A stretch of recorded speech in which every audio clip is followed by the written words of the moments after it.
entonces en este momento. Muchas gracias al resto de personas que se han podido conectar en esta tarde-noche para nosotros y ya noche para otros latitudes de nuestra región. Sean todas y todos bienvenidos. En nombre de Sempromipe les damos una cordial bienvenida a esta primera sesión de 3 seminarios, conferencias que vamos a tener respecto al tema de FinTech de la región, para la región SICA. Queremos darle un especial saludo al expositor de este día, que es un experto en FinTech en Argentina, y a los coorganizadores de estas actividades que vamos a tener.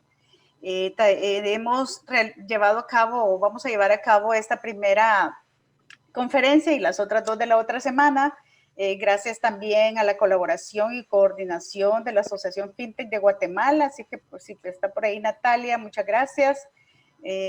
También para la Asociación Salvadoreña de Tecnología Financiera FinTech, que por aquí está mi colega presidente de la asociación, Eric Chacón, también de la Asociación FinTech de Honduras, Ricardo, que me imagino que también está por acá, muchas gracias, querido Ricardo. Y en especial a Jorge Flores del Banco Central de Reserva de El Salvador, que nos apoyó también con los contactos a través de esa FinTech para que tengamos a nuestro expositor de esta noche, que es Santiago. Bueno, entonces, antes de iniciar, por favor, asegurémonos todos que tenemos el micrófono en modo apagado, ¿verdad? Para que podamos tener al final de la conferencia que nos va a dar nuestro experto, podamos responder algunas preguntas que ustedes pues deseen realizarle a nuestro experto.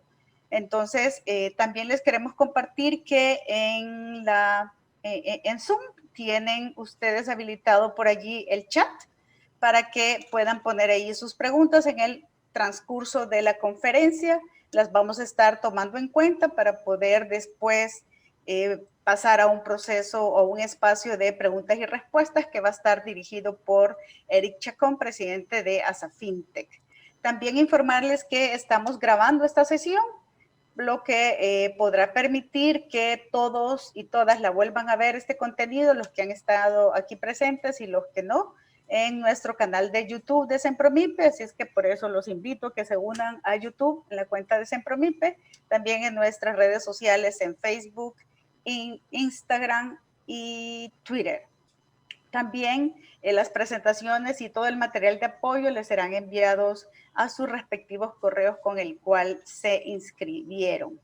La agenda de esta noche, primero pues nos van a dar unas palabras institucionales a cargo de nuestro director ejecutivo interino, David Cabrera.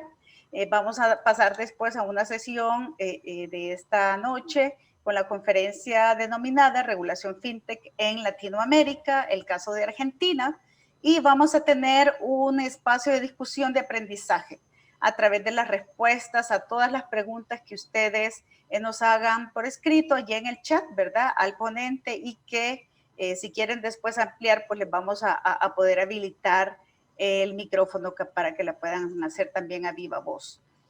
También, entonces, le doy la bienvenida y muchas gracias, David, por el esfuerzo que se está realizando de conectarte desde Guatemala también a esta conferencia. Así es que te doy la bienvenida, David, nuestro director ejecutivo interino de Sempromipe. Adelante, te cedo el micrófono. Muchas gracias, Roxana. Muy buenas noches a todos. Disculpad por el retraso, que tuve ahí un pequeño problema técnico. Gracias por el privilegio de poder abrir esta sesión de 3 conferencias sobre un tema que creo que es muy latente, candente y necesario ya lo iba siendo desde hace un par de años, pero que ahora se hace más acuciante conforme a las circunstancias que ahora mismo vivimos, ¿no? De hecho, para Sempromipe, para el Centro de la Promoción de la Pequeña y Mediana Empresa, uno de los objetivos específicos que tenemos es fortalecer las organizaciones que apoyan a la micro, pequeña y mediana empresa, mejorando sus niveles de especialización y modernización.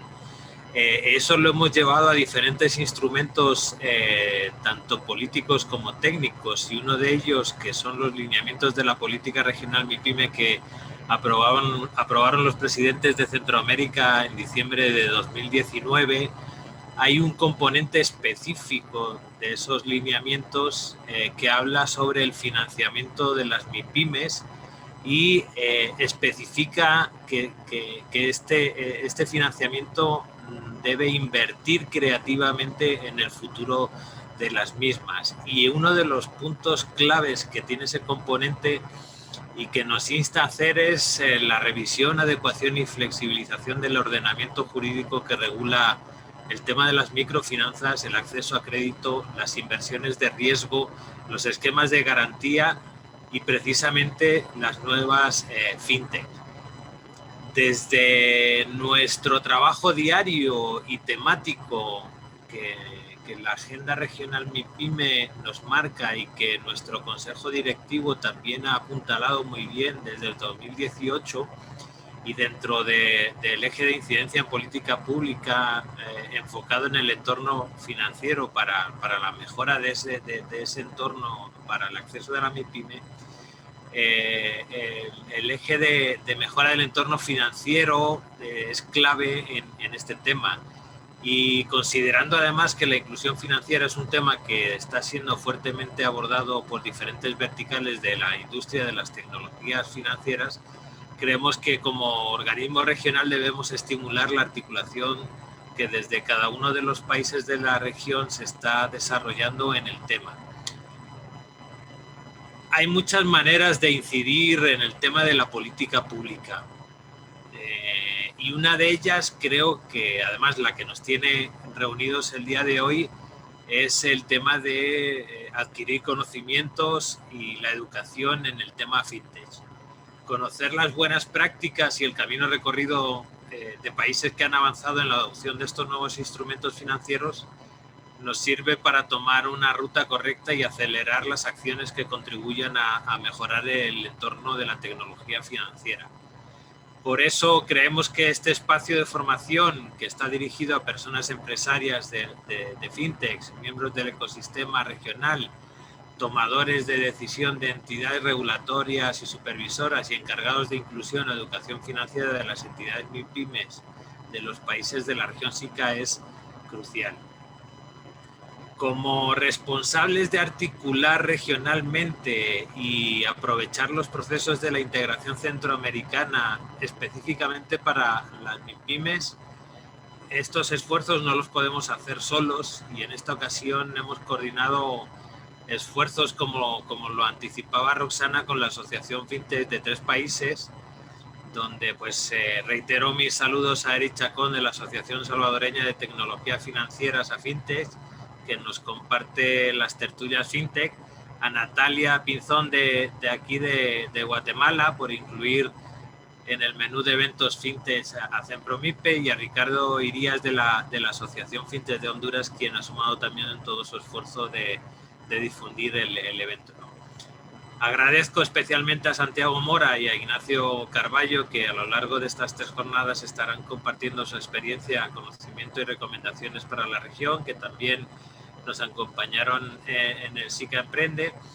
Y bueno, pues este espacio espero que sea el primero de muchos. Aquí hay 3 jornadas ya planificadas, esperando incluir asociaciones de los demás países de la región para construir una agenda de trabajo regional, apoyar los esfuerzos que estáis haciendo desde vuestros países y garantizar que en el diseño de estos nuevos instrumentos se consideren las condiciones y características de las MIPYMES y la particularidad que las MIPYMES tienen, porque son al final el 99% de la base productiva de la región, ¿no?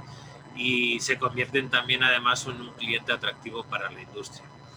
Agradezco a todos por atender la convocatoria y esperamos realmente que de este grupo se construya un ecosistema activo y articulado desde el sector, donde cada uno aporte y participe y dinamice y sea ese elemento dinamizador de la industria fintech de la región SICA. Creemos que temas de regulación, de financiación y facilitación de procesos pueden suceder más rápido y ser posibles si trabajamos como región. Disfruten de todo el conocimiento que nos van a aportar y que aprendamos mucho, ¿no? Y que sigamos empujando las iniciativas regionales. Mil gracias, Roxana, y mil gracias a todos. Muchas gracias, David, por tus palabras. Y bueno, definitivamente desde Sempromipe tenemos que construir este ecosistema junto con los esfuerzos grandes que están haciendo cada una de estas asociaciones. Ahora están 3, pero pues hay muchas, es más en cada uno de los países, ¿verdad? Representados de la región SICA.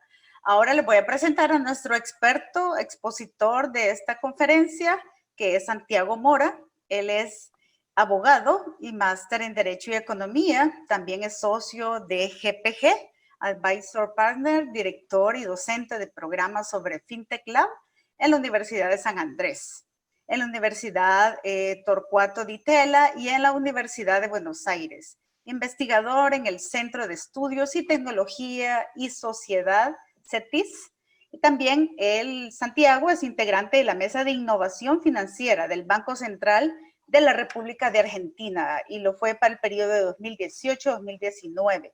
También es co-director del libro FinTech, Aspectos Legales, que son 4 tomos, y autor de diversos trabajos de investigación sobre derecho regulatorio, comercial e informático. Y también es coautor del capítulo correspondiente a la Argentina en la Global Participant Guide de FinTech 2020 de Chambers y Partner. Entonces, Santiago, muchas gracias por esta oportunidad que nos das a la región SICA de poder conocer toda la experiencia que tú tienes en este tema tan interesante que es la tecnología financiera y que pues nos vas a explicar el caso de Argentina. Así es que bienvenido y te cedo la palabra. Muchas gracias.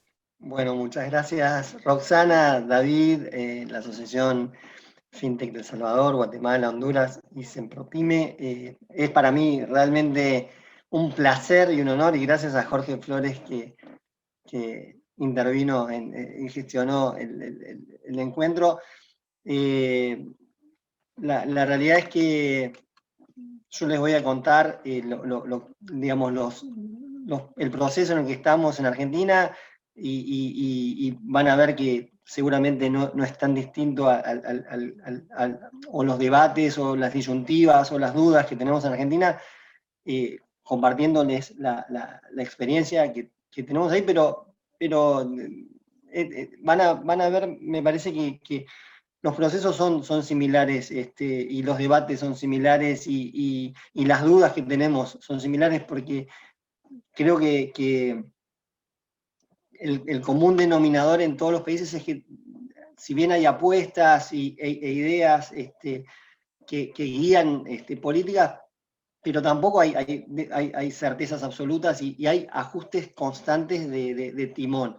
Y mucho de eso, o todo de eso, se logra o se hace a través de un debate, de procesos dialécticos, porque, digamos, creo que la clave es esa, la de discutir y colaborar entre todos, más allá que tengamos en un mismo país intereses distintos, algunos actores que otros, pero en definitiva, por los que les voy a ir contando, creo que voy a poder transmitirles esto, que es muy importante espacios como este, la discusión, el análisis conjunto, en un proceso que creo que no tiene un fin, no tiene un último punto, un éxito que se llega y se acabó. Pero bueno, sin más preámbulos, les voy a compartir la presentación. La idea, de nuevo, es un poco hablar de este proceso de la regulación FinTech en Argentina, que, de nuevo, tiene como... No es lineal, pero creo que siempre sirve, como a nosotros nos sirve la experiencia de ustedes, creo que les puede ser útil al menos para saber en qué nos hemos equivocado nosotros, no repetirlo. Pero bueno, la idea de la charla es, en este tiempo que tengo, hablar primero, un poco contextualizar los negocios fintech, o sea, contextualizar sobre qué cae la regulación, hablar de los beneficios, hablar de los riesgos, hacer consideraciones generales sobre la regulación fintech en función de los beneficios y los riesgos, y luego hablar puntualmente del vertical de pagos y el vertical de créditos y como casos más concretos de cómo esas consideraciones generales se aplicaron. Bueno, entonces, primero, ¿qué se entiende por negocio fintech? Lo menciono porque a nosotros al menos no nos resulta tan claro, hay discusiones, a ver, cada uno tiene su posición, pero no necesariamente es la misma posición que tienen los demás, y entonces como primer paso para delimitar la materia, siempre comentamos esta filmina, digamos. Hay distintas posiciones, hay una posición amplia, un poco por la novedad de la materia, que no tiene más de 5 años. Hay una posición amplia que entiende que es fintech todo el uso de la tecnología en el diseño, ofrecimiento y prestación de servicios financieros. Y decimos que es amplia porque en definitiva incluye en esta posición no solo a las empresas que no son bancos, que con herramientas tecnológicas compiten con los bancos, sino que también incluye a los bancos, digitales y no digitales, porque todos los bancos en definitiva utilizan la tecnología para prestar sus servicios, y las empresas que proveen tecnología a los actores anteriores. Esta posición no está mal, pero de hecho es consistente con el hecho de que la palabra fintech se compone con la contracción de las palabras anglosajonas financial technology, pero hay una segunda posición en el otro extremo, que es más restringida y que critica la anterior por entender que no se puede considerar que es fintech todo el uso de la tecnología en el sector financiero, porque el sector financiero viene usando la tecnología desde hace décadas y la denominación fintech es más bien reciente. Entonces, esta segunda posición se enfoca en la tecnología, en una última revolución tecnológica que ha permitido a empresas que no son bancos competir con los bancos. Y por ende, esta segunda posición más restringida toma como actor del fenómeno fintech solo las empresas que compiten con los bancos y no a los bancos. Yo personalmente considero que debemos adoptar una posición intermedia, tomando elementos de ambas posiciones. Primero, de la posición restringida, creo que hay que tomar como un elemento válido, es que no es cualquier uso de la tecnología, porque es verdad que hace décadas que los bancos están usando la tecnología. Pero también tomaría de la posición amplia esto de que son parte del fenómeno fintech los bancos y los proveedores tecnológicos, no solo las empresas que no son bancos que compiten en los bancos. Esto porque si bien en los usos y costumbres, al menos en Argentina, cuando se habla de empresas fintech, se refieren a empresas que no son bancos, la realidad es que lo que ellos han hecho, lo que las empresas fintech lo han hecho siempre enfocándose en complementarse y en competir con los bancos, y los bancos han ajustado luego sus propios servicios y también lo han hecho, digamos, hoy también ellos buscan complementarse con las empresas fintech y competir con las empresas fintech. Entonces en realidad es parte ambas de un fenómeno que se retroalimenta, y es muy difícil, al menos en Argentina lo que vemos, es escindir el fenómeno, sacar a los bancos por un lado y a las empresas fintech por el otro. Digo, esto no es algo que se pueda resolver aquí votando, digamos, pero creo que nos sirve para saber que no todo el mundo habla de lo mismo cuando hablan de fintech, de empresas fintech y del fenómeno. Después yo les decía, sobre un punto que no hay discusión, es sobre los potenciales beneficios de los negocios fintech. En primer lugar, se entiende que los negocios fintech generan un incremento en la innovación, es decir, que aparecen fenómenos financieros nuevos, o se reformulan fenómenos financieros preexistentes, como por ejemplo, o herramientas o negocios, surgen elementos nuevos. Nosotros incluimos a los negocios cripto en la materia fintech, y eso es totalmente novedoso, pero también en Argentina tenemos, por ejemplo, el cheque digital, que es una reformulación, una digitalización de un negocio preexistente que tiene una vuelta operativa interesante. Otro elemento, otro beneficio de estos negocios, se dice que es el aumento de la competencia. La competencia, ya sea porque ingresan actores nuevos al mercado si compiten, y también porque los actores preexistentes empieza a haber una especie de disminución de fallas de mercado, ya sea que la falla de mercado sea la simetría de información, u oligopolios o monopolios. También se habla que con los fenómenos fintech se genera una simplificación funcional, una desintermediación operativa, en el sentido de que los negocios empiezan a pensar mucho más en el usuario y ser, en Argentina se usa una palabra, son servicios más usables, en el sentido, queriendo referirse a que son más fáciles de usar para los usuarios, están más pensados en la experiencia del usuario, y en ese proceso hay negocios donde históricamente intervenían quizás más actores de los que eficientemente debían intervenir, y en este proceso esos intermediarios que están de más se van corriendo o se los va sacando. Y hay distintos tipos de eficiencia también. En general se habla de la disminución de costos, fundamentalmente. Esto permite vinculaciones remotas, porque la tecnología que se utiliza acá son los documentos digitales, firmas electrónicas y firmas digitales, que ya vamos a hablar en el próximo encuentro de eso, pero fundamentalmente eso permite poder operar desde tu casa, de manera remota, dar de alta cuentas de manera remota, etcétera, etcétera. Cosa que es especialmente importante, como decía David antes, en esta coyuntura de cuarentena y demás, digamos, que preocupa a todo el mundo. Y por último, el gran beneficio que se le atribuye a esta materia o a estos negocios es la inclusión financiera, que significa que más personas pueden acceder a servicios financieros, a préstamos, a cuentas y demás. Las herramientas tecnológicas, entonces, que están involucradas en este negocio son esas: documento digital, firma electrónica, tecnología blockchain, pero esto lo vamos a dejar para el próximo encuentro, como les decía hace un minuto. Volvemos ahora a un tema que se discute. O sea, arrancamos hablando de alguna discusión en lo que es el objeto, la delimitación de la materia. Después fuimos a un tema que relativamente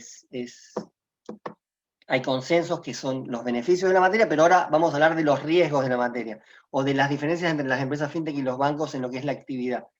Porque en Argentina al menos, y creo que en muchos países del mundo, hay esta discusión de algunas asociaciones bancarias o algunos jugadores, algunos actores. De ninguna manera es todo el sector, pero hay algunos reclamos que consisten en que dicen que a las empresas fintech deberían regularse, como se regulan a los bancos. Digamos que hay ciertos reclamos de algunos actores que plantean que hay beneficios comparativos a favor de las empresas fintech porque tienen menos regulación que los bancos. Al respecto, esta filmina es importante porque hay que dejar claro algunas cuestiones. Primero, la actividad y los riesgos que derivan de la actividad de los bancos, de las entidades financieras, es muy distinta a la actividad que realizan las empresas fintech. Ese es como el primer punto principal bien resaltado. Las entidades financieras, los bancos, realizan una actividad muy especial que consiste en esto, en intermediación financiera. En Argentina, el artículo 1 de la Ley de Entidades Financieras lo define así: intermediación habitual entre la oferta y la demanda de recursos financieros. ¿Esto qué significa? Que los bancos pueden recibir depósitos de dinero en efectivo de sus clientes y utilizar ese dinero para luego celebrar un segundo contrato con otras personas, que es el contrato de préstamo. O sea, reciben dinero y prestan ese dinero o una porción de ese dinero. Esa actividad es muy lucrativa para los bancos, es muy lucrativa, y a la vez es muy riesgosa. ¿Por qué? Porque, para resumirlo, acá entiendo que hay asistentes que podrían explicarlo mucho mejor que yo, pero para resumirlo, el riesgo es que el banco preste una porción muy alta del dinero que recibió a un plazo distinto, superior al plazo que tiene de los depósitos. Así, si puede haber recibido depósitos a un mes y considera que estadísticamente él calcula que la mitad de los depositantes renuevan sus depósitos, entonces él hace un cálculo y presta una porción importante de ese dinero a 2 meses. Y el riesgo ahí es que si pasa algo, un cambio de expectativas de los depositantes o lo que fuera, un cambio de contexto, van a venir más de lo proyectado, más depositantes de lo proyectado a retirar el dinero, y el dinero no va a estar, no por un problema de solvencia, sino de liquidez. Esto genera pánicos, corridas y efecto contagio. Los clientes no van a poder distinguir entre solvencia y liquidez, pues no tienen la información suficiente, y van a pensar también posiblemente que los bancos de al lado tienen el mismo problema. Esto puede tener efectos terribles. Y además porque la actividad bancaria impacta en la política monetaria, además impacta en el desarrollo de un país, en la posibilidad de acceso al crédito y demás, la actividad bancaria está muy regulado. Ha habido muchos inconvenientes en el transcurso de los últimos 100, 200 años, no sé cuál es el número que hay que poner, pero ese riesgo ha sido muy precisamente mensurado y se ha regulado con mucha precisión, de manera bastante uniforme en todo el mundo, básicamente estableciendo licencias sobre quiénes pueden hacer esta actividad, estableciendo límites sobre qué pueden hacer y estableciendo condiciones de cómo hacerlo. Las empresas fintech no hacen intermediación financiera, en principio, lo cual no quita que puede aparecer alguien, un cliente en algún momento y querer hacer algo que en el fondo es intermediación financiera, pero por regla las actividades fintech, las empresas fintech pueden vincularse con oferentes de recursos financieros y pueden vincularse con demandantes de recursos financieros, pero en principio no hacen intermediación entre ambos. Esto no quiere decir que no conllevan riesgos las empresas fintech, en los negocios fintech, pero el riesgo es otro, es distinto. Y además ese riesgo muchas veces no está del todo identificado, y aún estando identificado puede no estar del todo mensurado, puede sobredimensionarse, como pasó muchísimas veces incluso en Europa, que se sobreregularon un montón de fenómenos calculando mal el riesgo que conllevaban. Y además no hay un único riesgo fintech, porque no hay una única actividad fintech. Hay cientos de negocios fintech que agrupamos en distintos verticales, y cada uno tiene digamos, una situación distinta. Entonces, ahora unas consideraciones generales en materia de regulación. Por lo que yo les decía, por los presuntos beneficios de las actividades fintech y la situación con relación a los riesgos, que no están del todo claros, que son distintos a los bancos, muchos países, han adoptado una posición activa en promocionar estos negocios, entendiendo como que es una cuestión de Estado el lograr que más y más empresas surjan llevando adelante este tipo de negocios. El país que, digamos, es como una guía, un referente en esta posición de promover los negocios fintech es el Reino Unido. El Reino Unido en el año 2014 inició un programa que se llamaba Programa Innovar, Proyecto Innovar, que consistía básicamente tenía 3 elementos. Una cosa que se llama los sandboxes, que ahora voy a decir qué es, los advice units, y una cosa que era el call for input. Los sandboxes, ¿en qué consisten? Sandbox es arenero o caja de arena en español, y hace alusión al lugar donde nuestros padres nos llevaban cuando éramos niños, en las plazas, en los parques, para que jugáramos. En donde yo crecí, por lo menos había mucho de esto en las plazas, espacios muy reducidos, contenidos, con arena, cosa que si yo me caía, no me lastimara. Entonces servía para dar mis primeros pasos sin lastimarme y sin lastimar a los terceros demasiado. Bueno, y la idea del sandbox regulatorio es similar.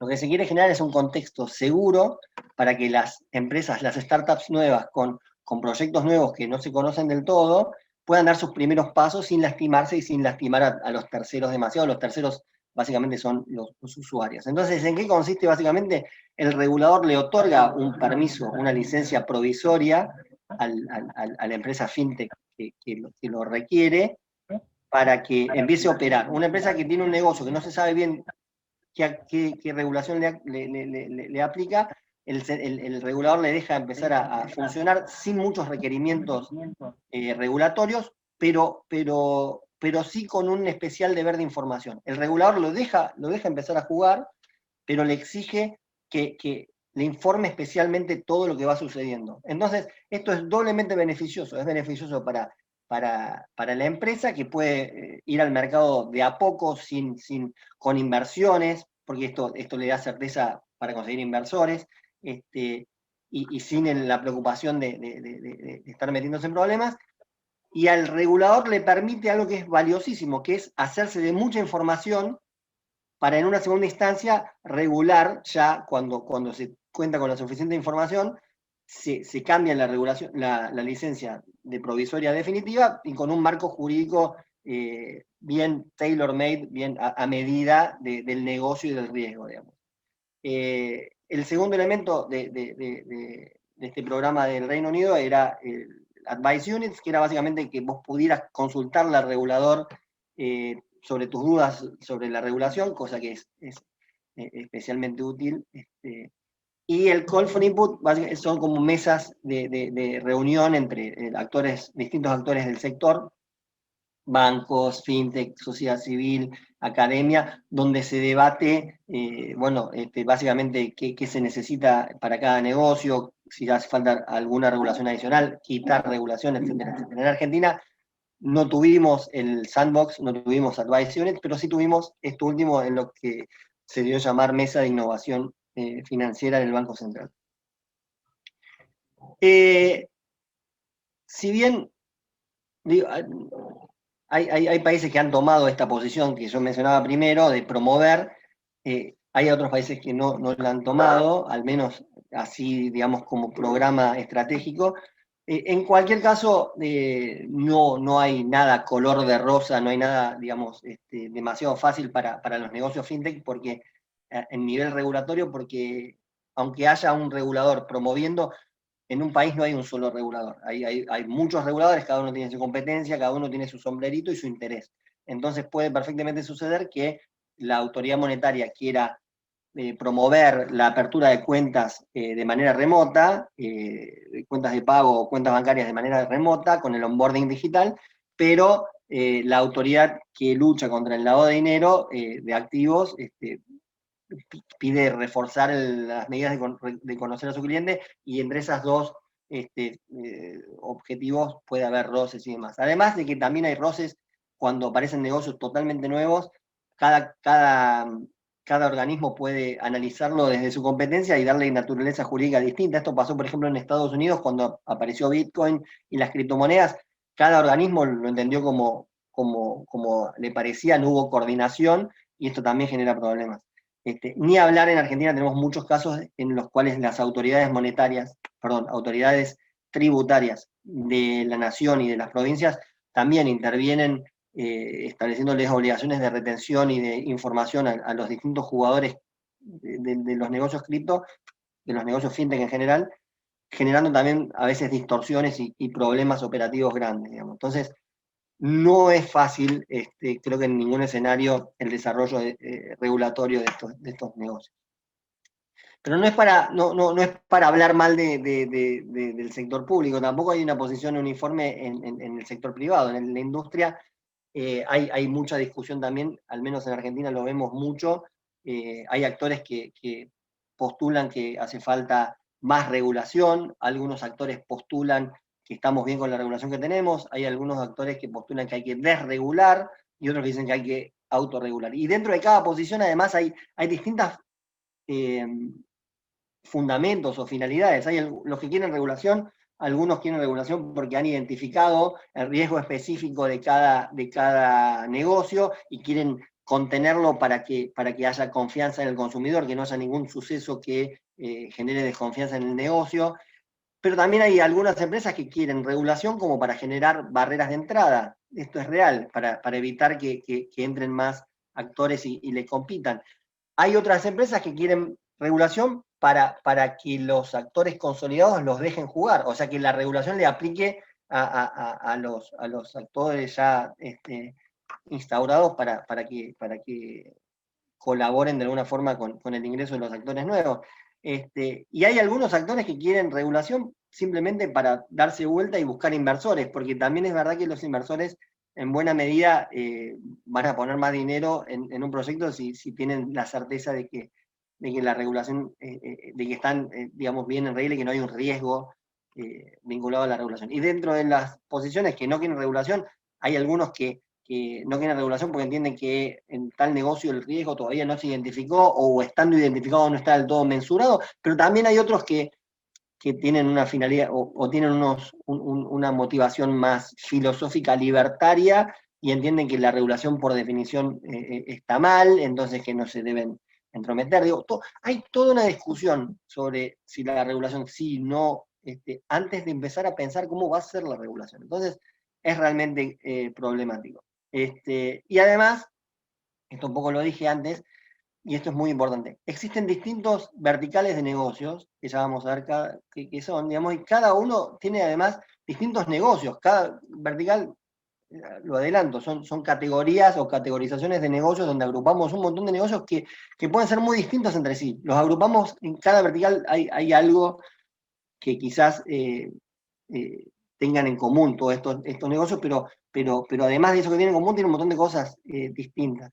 Entonces hay un montón de negocios distintos, cada uno de ellos tienen antecedentes normativos distintos, ya sea, aunque no estén regulados específicamente, el marco normativo les aplica de alguna manera. O sea, en Argentina, un negocio atípico bien nominado, de alguna forma, imaginen que es como una persona en un paracaídas y en algún lugar del territorio normativo va a aterrizar. Por las normas generales del derecho, naturaleza jurídica, aplicación analógica de normas o lo que sea. Y en ese lugar donde aterriza, por decirlo figurativamente, a veces ese lugar es más o menos acorde a las necesidades del negocio y a los riesgos del negocio. A veces un negocio puede aterrizar en un marco jurídico que de alguna forma cubre bien las necesidades y los riesgos, entonces no va a necesitar nada más para avanzar, y otros negocios quizás caigan en un desierto donde no pueden sobrevivir. Ya vamos a ver casos concretos y lo vamos a figurar un poco mejor. Entonces, hasta acá, consideraciones generales. Avanzaría ahora sobre el vertical de pagos en particular. La idea era plantear las preguntas al final, pero no tengo ningún problema si me quieren interrumpir. Yo estoy yendo bastante ligerito a todas las cuestiones, se le puede hacer doble clic y desarrollar un poco más. O sea, no tengo ningún problema si me quieren interrumpir, aparte me dan tiempo para tomar agua, si no, vamos al final. Lo que sí no puedo hacer yo es leer el chat. Así que... Sí, no te preocupes, ya en eso yo, con Eric, que va a coordinar la parte de las preguntas y respuestas, aquí estamos atentos a cualquier pregunta. Entonces, perfecto. Siéntete libre de tomar agua, beber agua cuando tú lo necesites. Adelante. Como voy ligerito, entonces me voy quedando sin... Bueno, vertical de pagos. Vertical de pagos, de nuevo, es una categoría, es una categorización en la cual agrupamos un montón de negocios que pueden ser muy distintos entre sí, pero tienen algo en común. ¿Qué es eso que tienen en común? Que permiten a sus clientes realizar pagos entre sí, a través de la tecnología.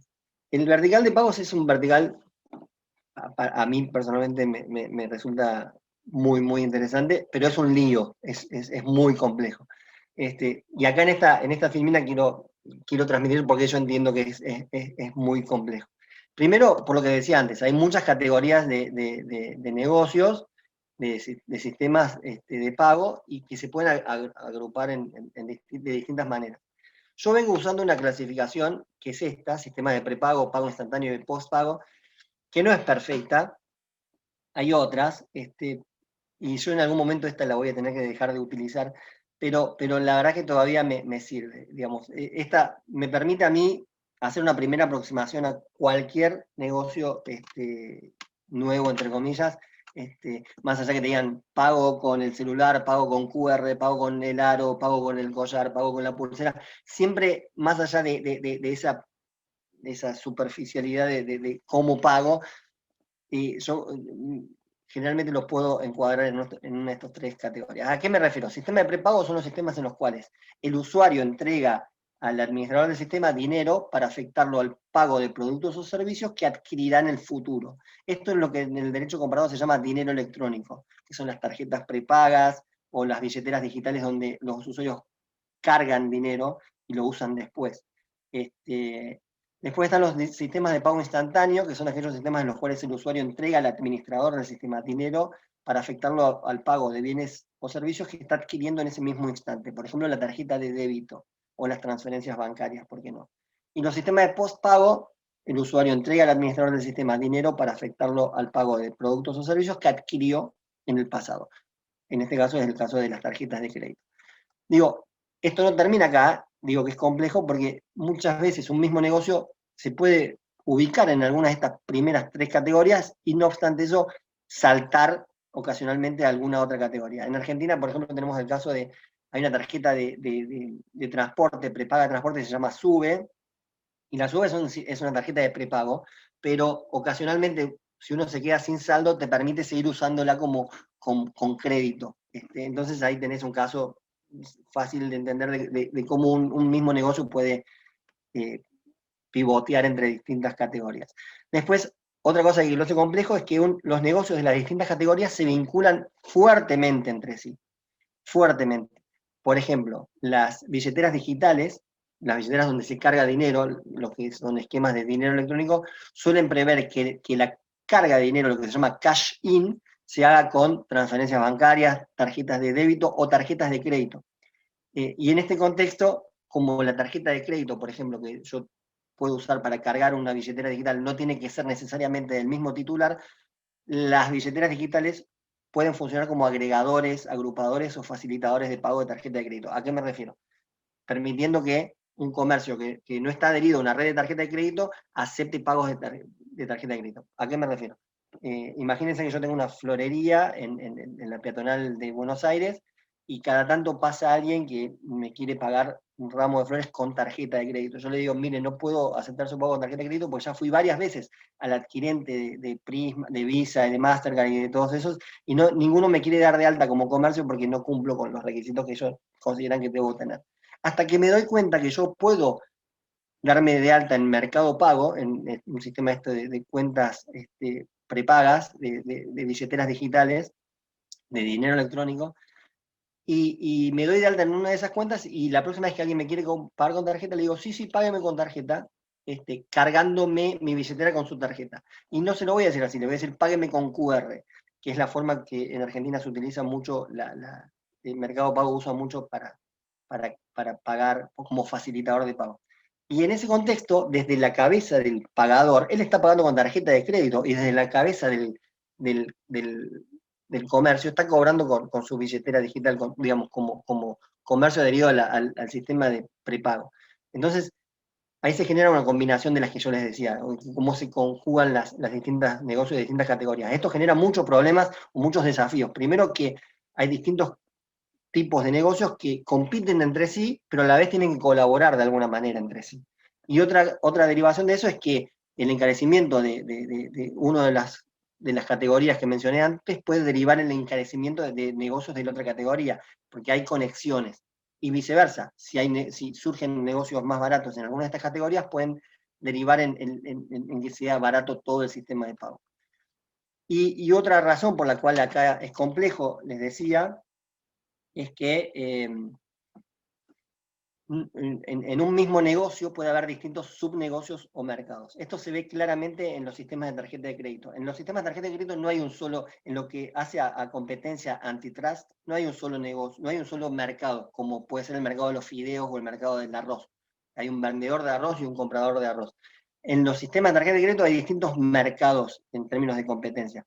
Tenés el mercado de emisores de tarjeta, el mercado de adquirentes de tarjeta, el de procesadores de tarjeta y el de proveedores de terminales, por lo menos. Y son distintos mercados que tienen su dinámica de competencia y están vinculados entre sí. Y puede suceder que la falta de competencia en uno de estos mercados genere problemas de competencia en los mercados de abajo, aguas abajo. En Argentina esto se vio con Visa Argentina, o con Prisma Medio de Pago, que era el administrador del sistema Visa en Argentina, tenía presencia en los 4 mercados que les comenté y además tenía posición dominante en un par de ellos. Y desde los mercados donde tenía posición dominante se denunció que estaba negando provisión de servicios en los mercados de abajo, a los que le competían a ella misma abajo.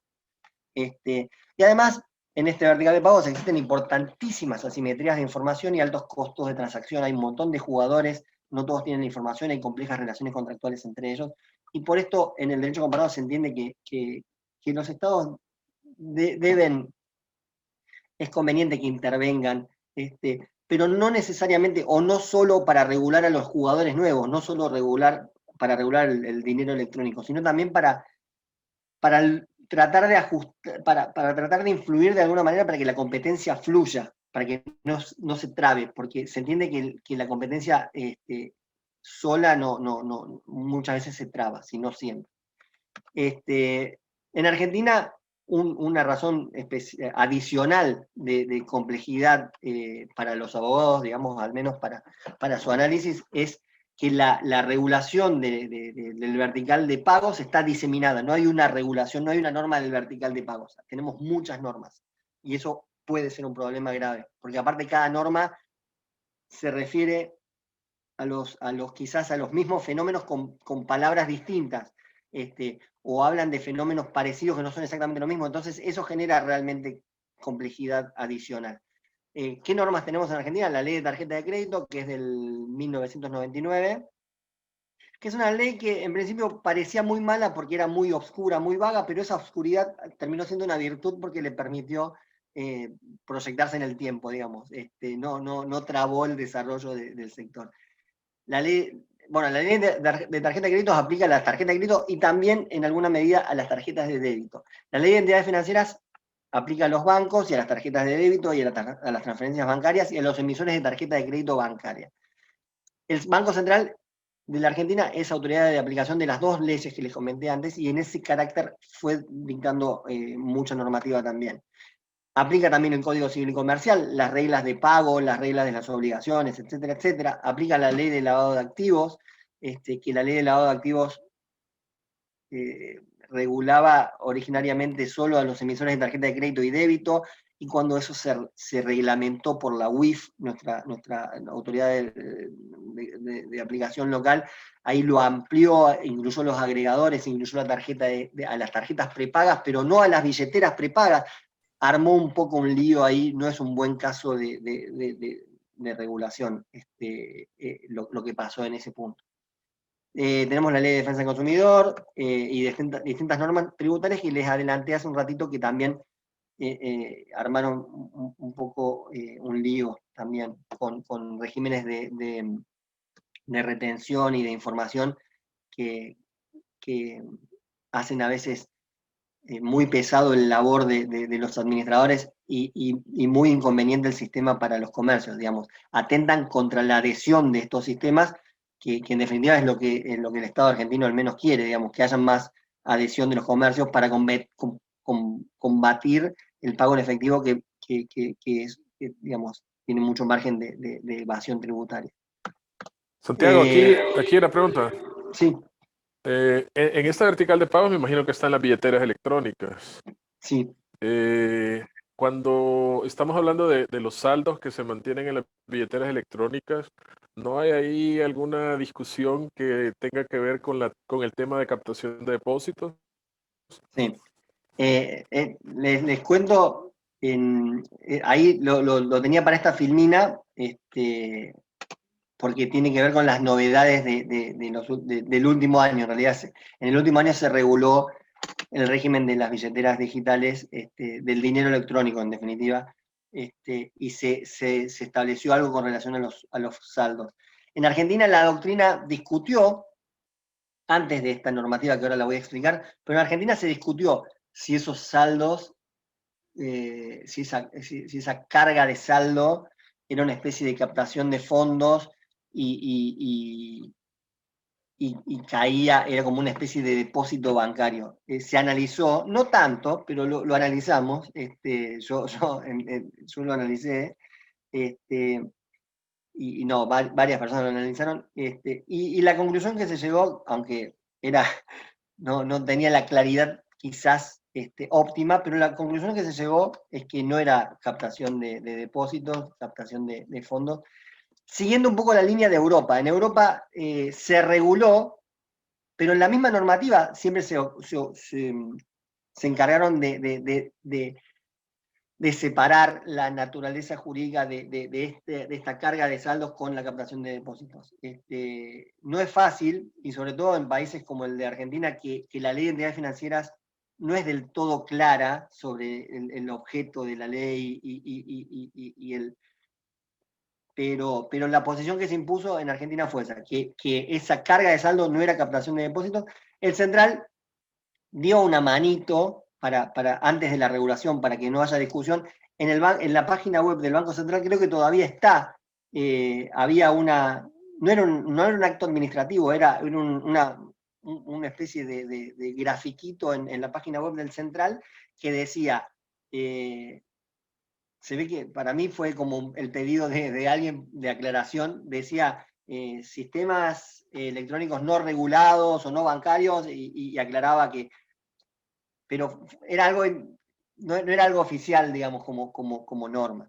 Pero ahora les cuento un poco cómo se reguló, pero lo que se impuso en Argentina por muchos años, el central, acá en esta filmina yo les voy a comentar lo que el central, unas cosas que el central hizo, sobre todo el Banco Central, pero no solamente el Banco Central, hizo en términos de regulación del vertical.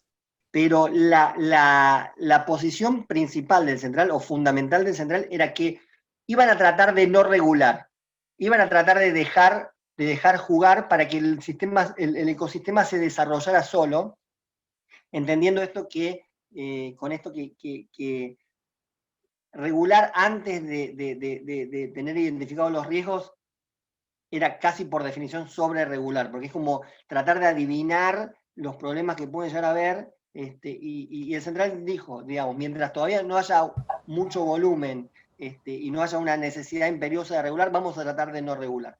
Y hasta el 2019, casi en todos los aspectos, en todos los negocios fintech fue así. Santiago, 5 minutos. Bueno, bueno, ¿qué hizo el central en el vertical de pagos que reguló? Bueno, hubo un sumario en defensa de la competencia contra Prisma Medios de Pago, que era el administrador de la tarjeta Visa, de alguna forma objetándole esto que les comentaba antes, de que no estaba dejando fluir la competencia. Se regularon las tasas de intercambio, que es la porción de la comisión que paga el comercio adherido en el sistema de tarjeta de crédito que se queda el emisor de la tarjeta. Eso también generalmente hay que regularlo para abajo porque hay problemas de competencia que de alguna forma lo tiran para arriba. Se regularon sistemas de pago electrónico como el Pay, el Devin, que son todos esquemas de transferencias bancarias, básicamente, pero que por la conexión entre los distintos sistemas colaboraron en que todo el vertical mejorara. Se reguló la clave virtual uniforme, que es una forma de identificar, el CB corta U es una forma de identificar las billeteras digitales, para que haya interoperabilidad entre billeteras digitales y cuentas bancarias. Y se reguló un estándar de código QR, básicamente también con la idea de que sea interoperable, del código QR lo utiliza mucho el Mercado Pago en los comercios presenciales, físicos, para que uno pueda pagar con la billetera de Mercado Pago o con tarjetas que tenga cargado el Mercado Pago. Y el estándar de código QR lo que buscaba era la interoperabilidad, que alguien que sea usuario de una billetera, de otra billetera, pueda pagar en el código QR de Mercado Pago. Hasta ahora no había sucedido y ahora muy poco se reguló. Se desreguló la forma de celebrar contratos de tarjeta de crédito para que se usen con firmas electrónicas, y se reguló el régimen de PSP que ofrecen cuenta de pago. Esto es lo que yo les decía, que se reguló el dinero electrónico. A principios de este año se reguló a las billeteras digitales que mencionaba Eric, a las emisoras de tarjetas prepagas, y se les estableció básicamente 4 obligaciones que están en línea con la regulación europea, que es como la madre de las regulaciones en este tema. Básicamente inscribirse, básicamente obligación de reembolso. Cuando el usuario que cargó dinero quiere sacarlo, no lo usó, se lo tenés que devolver, está ok. Y mantener los fondos separados. O sea, los fondos que vos recibís por la carga de las billeteras, de las tarjetas, tenés que mantener una cuenta bancaria una cuenta a la vista en pesos, pero que no se mezcle con la plata tuya. Con eso lo que quieren hacer es contener el principal riesgo de este negocio de dinero electrónico, que es el riesgo de que yo recibo plata de un montón de personas, me lo pongo en un bolso y me lo llevo y desaparezco. Y también quieren asegurarse que esa plata no se utilice para intermediación financiera, porque muchas de estas empresas fintech no solo dan billeteras digitales, sino que también otorgan créditos. Entonces lo que no quiere el central, o lo que se asegura el central de que no pase, es la intermediación financiera, que estas empresas usen fondos que reciben por las billeteras para prestarlos. Y las transferencias 3.0 es una cosa que surgió hace muy poco.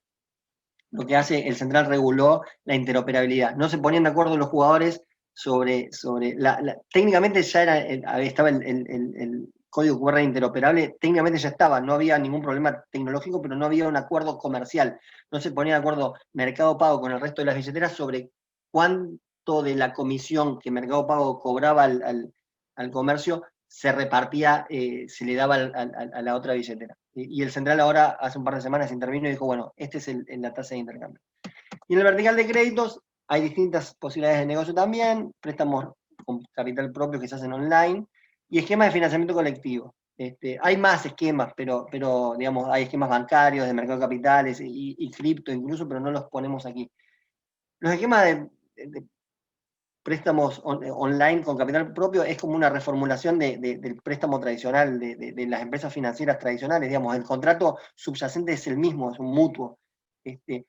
Lo que es más nuevo es, bueno, aunque el negocio es distinto, ¿no? Porque de repente alguien que prestaba plata con fondos propios antes, de manera presencial, lo hacía en su barrio o en su provincia, ahora tiene todo el país para hacerlo, y tiene otros riesgos, porque antes hacía firmar un pagaré, y hoy en Argentina todavía no tenemos pagarés digitales, hay un proyecto, pero entonces hay un problema del cobro de esos créditos.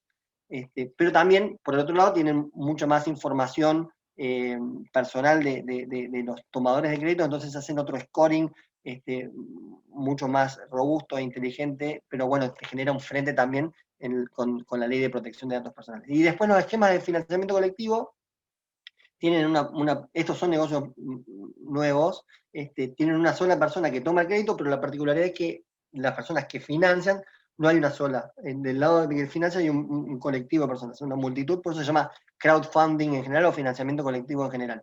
Hay distintos tipos de financiamiento colectivo dependiendo de lo que yo dé a cambio del financiamiento. Yo puedo no dar nada a cambio, yo puedo estar pidiendo plata para ir a limpiar pingüinos empetrolados y pido 100.000 pesos argentinos, que es muy poco plata en dólares, no se preocupen.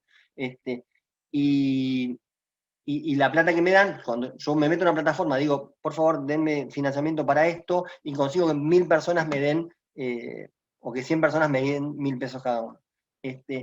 Entonces, yo, a cambio de eso, no les voy a dar nada. Yo a lo sumo subiré una foto de mi persona limpiando pingüinos y no mucho más. Después hay financiamiento colectivo con recompensa. Yo ahí sí ofrezco algo a cambio del financiamiento. Puede ser un bien, un servicio o un reconocimiento. Por ejemplo, yo quiero, en mis 43 años tengo la expectativa de ser músico de rock todavía, entonces necesito 100.000 pesos para sacar un disco. Un disco. Entonces lo que hago es meterme en esta plataforma de financiamiento colectivo, pido a 100 personas que me den 1.000 pesos cada una, y también les muestro fotos de mi peluca rockera, de mi guitarra, las canciones, las letras, las composiciones, y si consigo 100.000 pesos, ahí sí voy a dar algo a cambio. ¿Qué les voy a dar a cambio? Y quizás un disco de cuando salga producido, o una entrada al recital donde yo presente el disco, o quizás solamente un reconocimiento, un agradecimiento por haber financiado el disco. Crowdlending es, yo doy a cambio, me financian y doy a cambio, devuelvo el capital más los intereses. Es como un préstamo, solo que del lado financiador hay muchos. Y equity crowdfunding, a cambio de financiamiento, doy participación societaria. Yo necesito 20 millones de pesos para reformular mi fábrica, comprar una máquina o agrandar el galpón. Entonces, a los que me financien les ofrezco ser socios míos.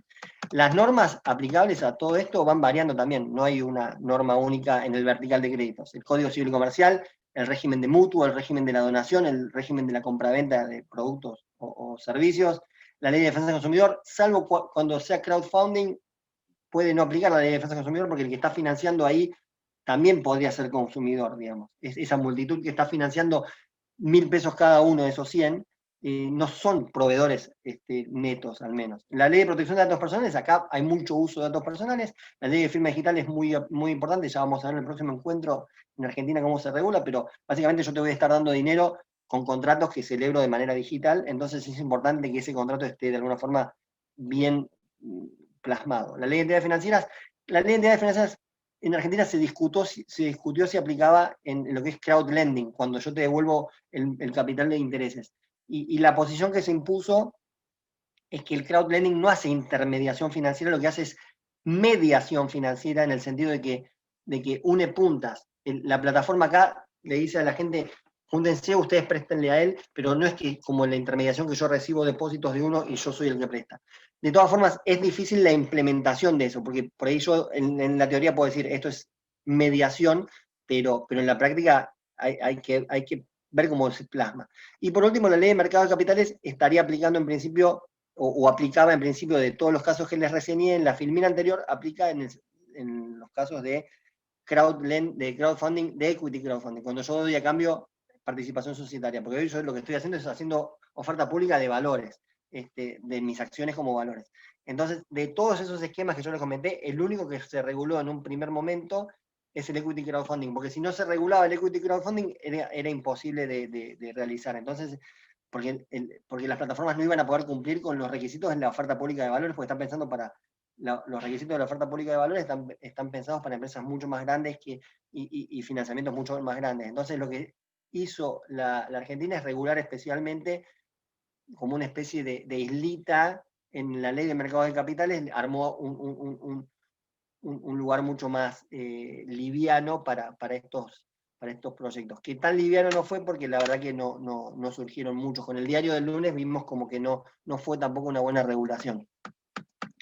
Y para cerrar, novedades de los últimos años en Argentina, para estas novedades de los últimos años en Argentina, es la filmina donde yo les trato de transmitir lo que el Estado argentino trató de hacer para promover estos negocios, un poco en línea con la posición del Reino Unido y esos países que están empujando para que esto suceda. Que no es tan lineal, yo hablaba un poco al principio, no sé si antes de la charla o ya iniciada la charla, no es tan lineal. La Argentina hasta el 2019 tuvo una posición muy clara de promover estos negocios y a principios del 2020 hubo luces de alarma y en un momento pareció que Argentina dejaba de promoverlos. De todas formas, con la cuarentena, si podemos decir que algo bueno tuvo, es que se puso en evidencia que estos negocios eran realmente útiles. Entonces, si bien el 2020 empezó medio mal, el Estado Nacional a partir de la cuarentena se volvió a tomar la posición de promover estos negocios. Bueno, pero ¿qué pasó en el vertical de crédito? Se está promoviendo el mejor uso de documentos digitales, firmas electrónicas y firmas digitales.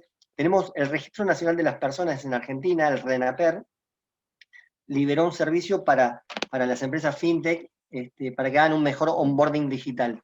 ¿En qué sentido me refiero? Vos, si sos una empresa que da créditos online o una billetera digital, cuando vos das de alta a un usuario, tenés que asegurarte que él es quien dice ser. No solo por cumplir con si tenés obligaciones de conocer a tu cliente de lavado de activos, sino también porque a vos te conviene. Quizás vos sos una persona que da créditos, y en Argentina la persona que da créditos no tiene que dar créditos con fondos propios, no tiene obligaciones de lavado de activos, pero a él le interesa, por interés propio, identificar bien quién es con quién está contratando, porque después si no le paga tiene que ir a cobrárselo.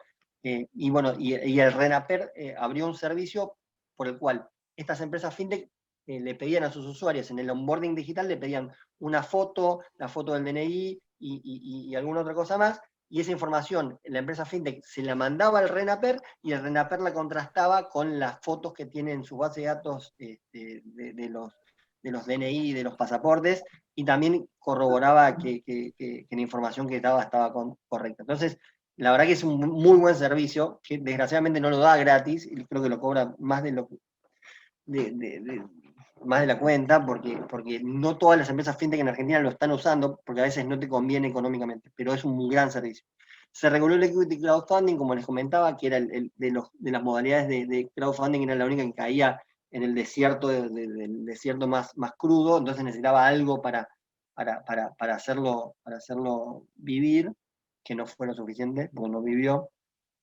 Se está avanzando en iniciativas de Open Banking. Open Banking es básicamente la posibilidad de compartir información de un usuario financiero, que el usuario financiero diga, yo la comparto la información con otro actor. Tiene muchísimas aplicaciones, pero en lo que es vertical de créditos, a mí me sirve porque imagínense que yo soy cliente del Banco Santander, y el Banco Santander, solo soy cliente del Santander, de ningún otro banco, y el Banco Santander sabe que soy un gran cliente y que me merezco préstamos a una tasa muy baja, pero como sabe el Santander que solo él lo sabe, no me da esa tasa baja, y me cobra un poquito menos de lo que me cobraría el banco de al lado, haciendo como un aprovechamiento de eso, digamos. El Open Banking permite que yo le diga, bueno, ¿sabe qué, señor Banco Santander? Si usted me quiere cobrar esta tasa tan alta, pásele mi legajo al banco de al lado a ver cuánta tasa me cobra él. Eso genera competencia, porque a mí al banco de al lado le permite escorearme mejor, y el Banco Santander quizás a partir de ahí dice, bueno, déjeme pensarlo de nuevo, creo que ahora que usted lo dice, creo que se merece una atención por ser cliente. Digo, y mejora en el vertical de créditos, hay esos beneficios. Pero no tenemos todavía un Open Banking claro en Argentina. Tenemos algunos esbozos o algunos brotes verdes, nada más. Se reguló a los proveedores no financieros de crédito. Esto fue una movida bastante fuerte del Banco Central que tiene no más de un mes. El Banco Central, yo les decía, las empresas que dan préstamos con plata propia no hacen intermediación financiera, entonces estaban exentos del banco, de la ley de entidad financiera. Lo que hizo el Banco Central hace un mes, o no más de un mes, fue regular a estas empresas que prestan plata con fondos propios, que no eran entidades financieras, y las regula el Banco Central. ¿Cómo las regula? Les aplica alguna normativa, algunas normitas puntuales, no todo, pero algunas normas de los bancos. Sobre todo transparencia en lo que es tasas, transparencia en lo que es atención al consumidor, etcétera, etcétera, etcétera. Esto para que el consumidor pueda comparar. Si yo voy a buscar un préstamo a una fintech o voy a pedir un préstamo al banco, que las tasas estén expresadas de manera más o menos equivalente, como para yo saber cuál me conviene. Y además, para que las empresas fintech empiecen a informar al central todo la cartera que están teniendo. Esto también sirve para que todo el vertical de créditos mejore. Pero bueno, fue una jugada audaz del Banco Central, porque la verdad que y no tuvo un consenso fuerte, y la verdad que sonó medio raro, pero la verdad es que no ha habido tanta queja. Y lo que falta, y ya con esto cierro, avanzar con el pagaré digital. En Argentina hay una norma, hay una ley que ya prevé la posibilidad de que se emitan pagarés digitales, cheques digitales y letras de cambio digitales. Ya hay cheque digital, no solo con firma digital, sino también con firma electrónica, y ya vamos a ver la diferencia cómo es en Argentina en la próxima reunión.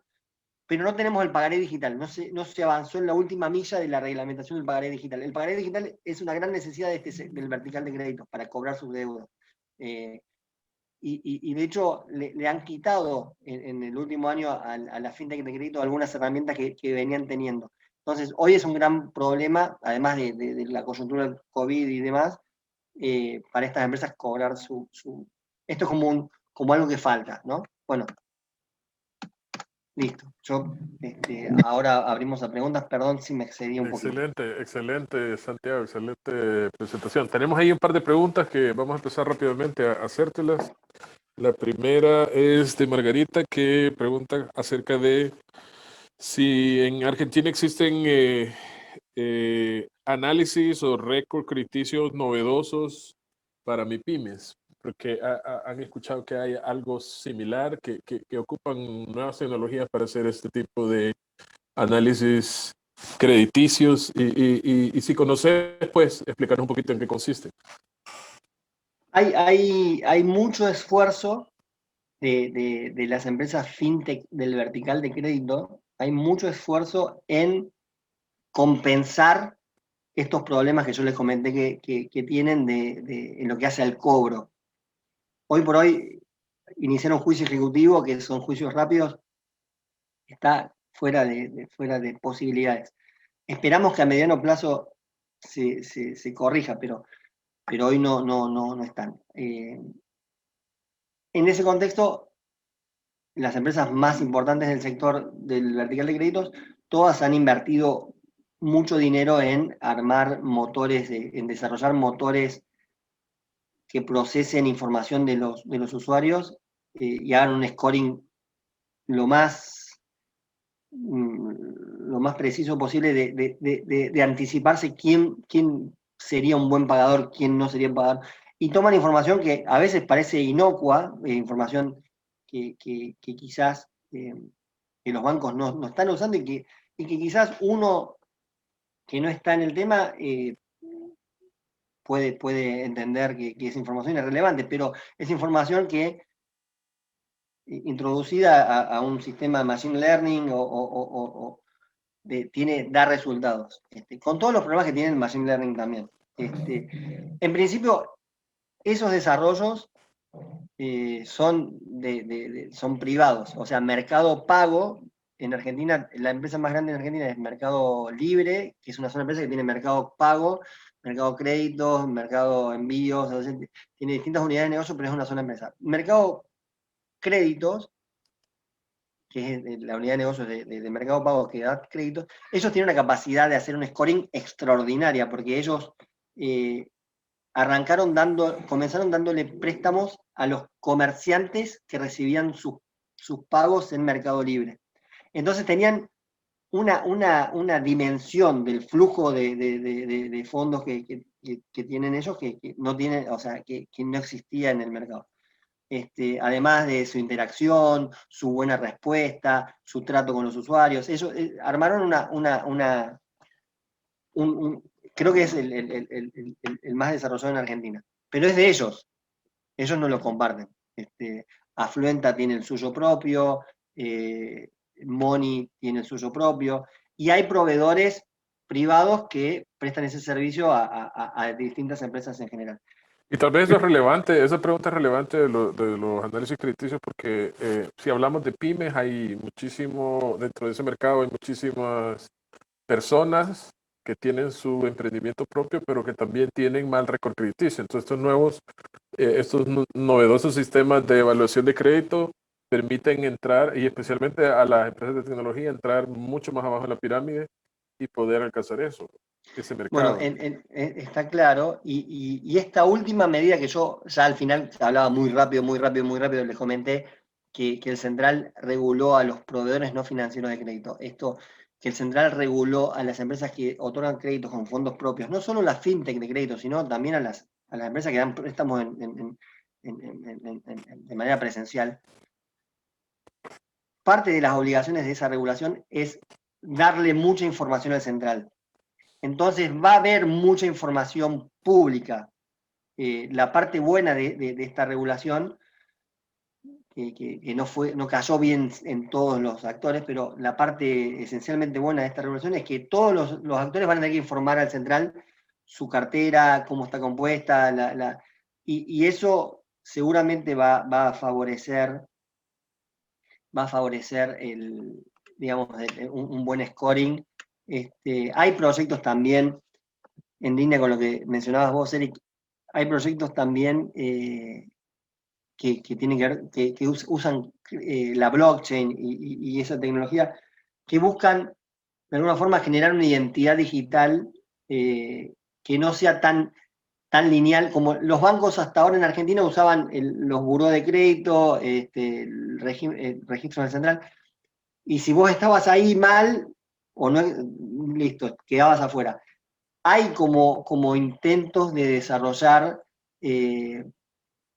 identidad digital, sobre todo para personas humanas, personas físicas en barrios con pocos recursos, para que la identidad de ellos se forme también con su reputación social, digamos, que esa gente tenga también algo para mostrarle cuando van a pedir un préstamo, digamos, tengan una identidad, tengan pero bueno, también esto se está formando. Ok, la siguiente pregunta es de Jorge Flores y él dice, pregunta, ¿cómo prevenir el lavado de dinero y activos en los esquemas de financiamiento colectivo?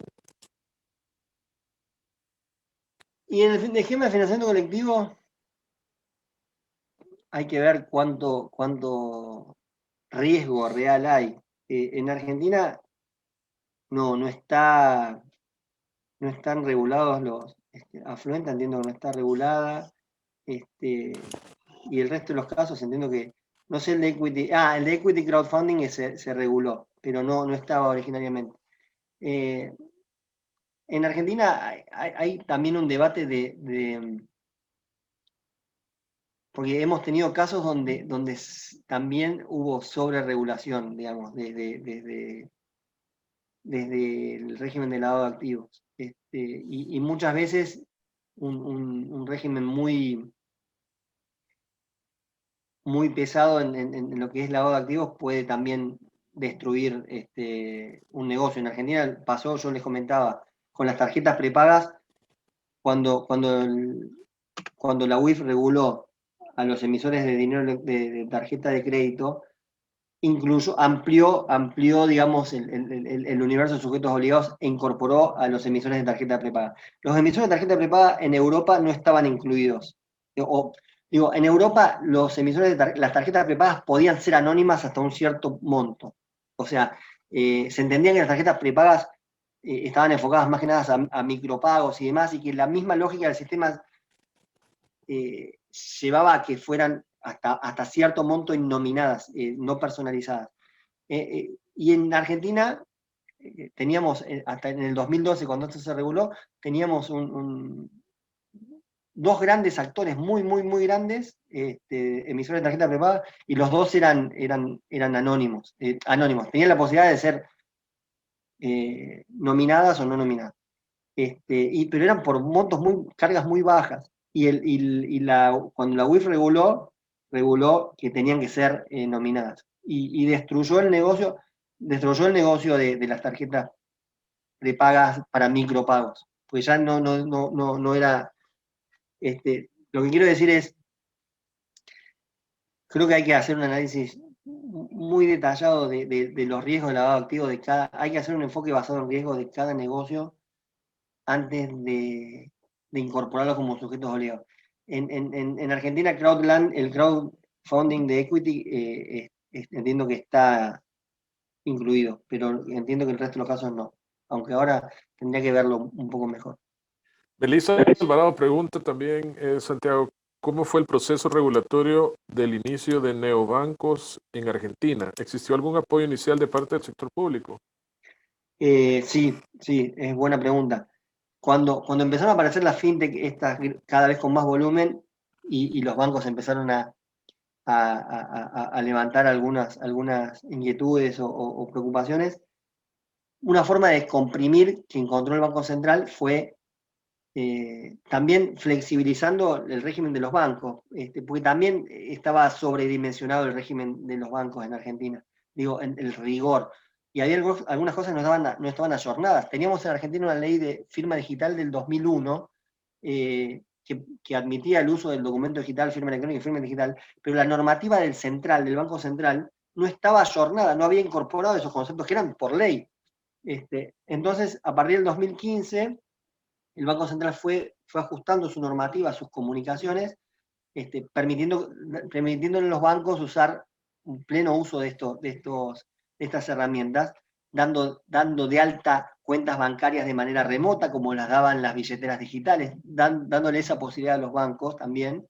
Y a partir de esa flexibilización del central con los bancos, fue que los bancos de repente se vieron con la posibilidad de no tener necesariamente sucursales.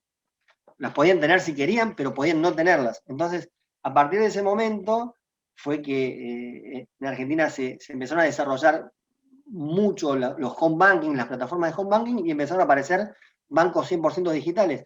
Y fue una gran suerte, digamos, hoy por hoy en la cuarentena, el tener esos home bankings bien útiles, y tener bancos y poder darse de alta de manera remota en cuentas bancarias, de alguna forma ayudó a que la cuarentena no fuera mucho más desastrosa de lo que ha sido en Argentina. En Argentina las medidas contra el COVID han generado muchos problemas adicionales, que no digo que esté bien ni que mal, pero es una realidad. Pero por suerte un montón de medidas que se fueron tomando en los últimos años en este mundo fintech o digitales, ayudaron también a los bancos a mejorar sus servicios y a digitalizarse. Ok, la siguiente pregunta es, ¿cuál es su opinión para lanzar productos o servicios fintech que no están del todo regulados en la fecha que surgen dichas iniciativas?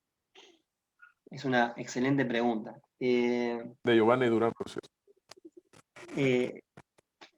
Hay que hacer siempre, a ver, el análisis que siempre hacemos es, bueno, ¿cuál es el marco, cómo te aplica el marco jurídico argentino? Porque siempre te aplica, es lo que decíamos antes. El marco jurídico argentino vas a llegar, vas a estar cerca de alguna ley o quizás caes de bruces adentro en el ámbito de aplicación de la ley. Digo, que no estés regulada expresamente, que seas algo nuevo, no quiere decir que el marco jurídico local te es ajeno.